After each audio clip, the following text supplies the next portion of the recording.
In this video, I will show you how to create a professional resume using CorelDRAW by utilizing templates for a high visual impact. To get started, go ahead and open a new document by pressing Ctrl+N on your keyboard. For the page dimensions, you should select either letter or A4 size to ensure it prints correctly. Once your document is open, make sure to change your units drop-down menu at the top of the interface to inches so that your measurements are easy to manage.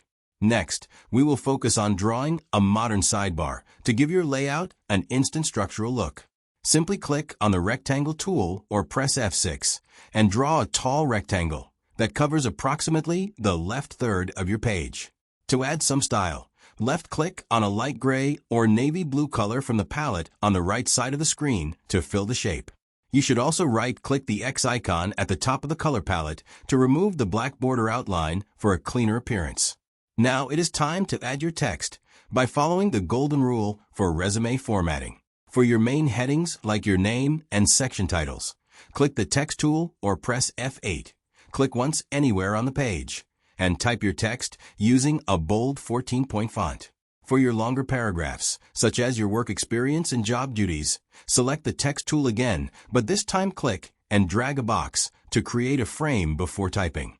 This technique keeps your paragraphs neatly contained and aligned. Use a regular 10-point font for these sections to ensure readability. Finally, you can lock your design as a template for future use. Go to the File menu and select Save as Template. Give your file a name like My Resume and then click Save.